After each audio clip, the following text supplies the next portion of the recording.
istilah disingkat yaitu kisdam. Nah,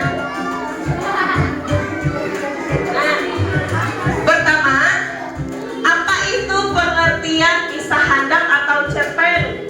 Nah, di sini pengertian cerpen yaitu adalah bentuk sastra yang mengisahkan suatu peristiwa atau kejadian dalam jumlah kata yang terbatas. Dalam cerpen, pengarang berusaha untuk menyampaikan pesan atau menggambarkan karakter dengan cara yang padat dan efektif. Nah, meskipun cerpen itu singkat, ia mampu membangkitkan imajinasi pembaca dan menyampaikan pengalaman yang kuat. Jadi, cerpen itu adalah cerita yang pendek tetapi memiliki isi yang kuat. Nah, dia bisa menggambarkan bagaimana cerita yang dialami oleh penulis. Nah, di sini Ibu akan menjelaskan macam-macam cerpen atau kisah handap. Yang pertama yaitu cerpen realistik. Apa itu cerpen realistik? Nah, cerpen realistik itu adalah cerpen yang mencerminkan kehidupan nyata yang menggambarkan karakter, suasana, dan peristiwa yang mungkin terjadi dalam kehidupan sehari-hari. Jadi, realistik itu artinya kejadian nyata yang dialami oleh penulis. Paham? Nah, kemudian yang kedua yaitu adalah cerpen fantasi. Apa itu cerpen fantasi? Cerpen fantasi adalah cerpen yang mengeksplorasi dunia imajinasi dan keajaiban dengan menampilkan elemen-elemen fantasi seperti makhluk mitos, sihir, atau petualangan di dunia yang tidak nyata. Contohnya saja misalnya cerpen tentang cerita hewan, misalnya cerita kura-kura sama kelinci yang sedang berlari lomba. Nah, itu kan imajinasi. Memang ada bisa kura-kura sama kelinci lomba? Tidak ada. Itu hanya imajinasi oleh penulis. Nah, kemudian yang ketiga yaitu cerpen misteri. Apa itu cerpen misteri? Cerpen yang membangun suasana misterius dan menampilkan plot yang penuh teka-teki atau kejutan. Biasanya cerpen ini fokus pada pemecahan suatu misteri atau rahasia. Nah, ini bisa juga kamu padukan dengan kejadian nyata kalian. Misalnya kamu mengalami kejadian mistis, misal di rumah kalian, misalnya aja kalian ada melihat sosok tertentu, lalu kalian ceritakan bagaimana pengalaman kalian tersebut di dalam kisah handap kalian. Nah, itu. Kemudian di sini ciri-ciri cerpen itu seperti apa? Nah, yang pertama yaitu adalah ringkas.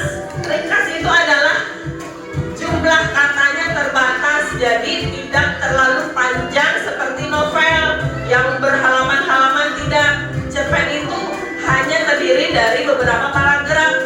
Nah, kemudian yang kedua yaitu fokus pada inti cerita. Cerpen berfokus pada konflik dan perkembangan karakter utama tanpa memperluas plot secara berlebihan. Jadi apa yang ingin dia tampilkan sebatas itu saja, jadi tidak melebar kemana-mana. Kemudian yang ketiga yaitu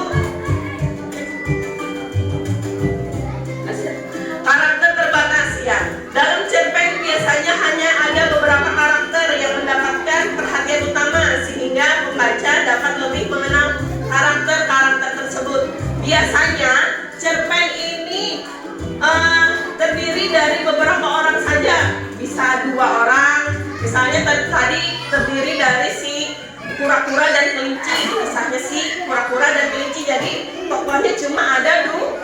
Nah, jadi karakternya itu tidak banyak. Paham? Nah, kemudian yang keempat yaitu penuh dengan imajinasi.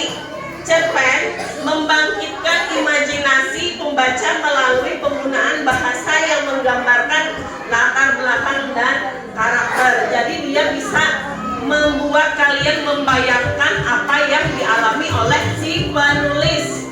Nah, jadi si penulis itu mengisahkan, kalian dari membaca ceritanya itu tergambar di dalam otak kalian. Oh, ternyata seperti ini yang dialami oleh si penulis. Nah, bagaimana? Sampai sini paham? Nah, ini adalah contoh cerita pendek bahasa Banjar. Nah, ini judulnya yaitu Anggap Tunggul. Nah, ini ibu bacakanlah. Di Desa Negeri Sambang Limbung ada kunjungan mantan kecamatan lengkap wan unsur musbidanya. Kebelujuran, apa arti kebelujuran? Kebetulan pambakal lagi gagaringan, lalu Sidit minta tulung wan oom sertap. Nah, Sidit gasan menerima wan memberi sambutan bila acara kaina. Pambakal mengiau, oom paruma soalnya ada nang perlu dipandirakan. Singkat kisah, nah kita dan imbah itu kedatangan tamu penting mantan kecamatan, ujar pambakal. Nah, inggih jar imbah itu napa nang pancang ulun siapakan sen menyambut tamu terhormat tuh, ujar oom menyahuti. Nah, undalin pahakan samuaan urusan wan nyawa, sagala bapidato panyambutan nyawa jua kayaknya di kantor bisa, ujar si pembakal. Nah, hah jar si oom asa ada bisa ulun pembakal lain bapidato itu amun gawian nang lain ulun siap aja. Nah, ujar oom pina bingung. Nah, unda padahi nyawalah sagala kunsip pidato sudah unda ulang senyawa, wan ada sedikit lagi unda memadahkan.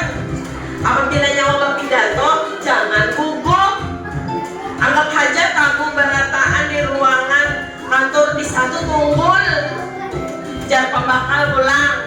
Nah, oh jadi jar oom amun kayak gitu siap aja ulun. Nah, jar oom menyangkupi pas hari tamu terhormat datang, langsung oom bapidato di muka bebuhan tamu.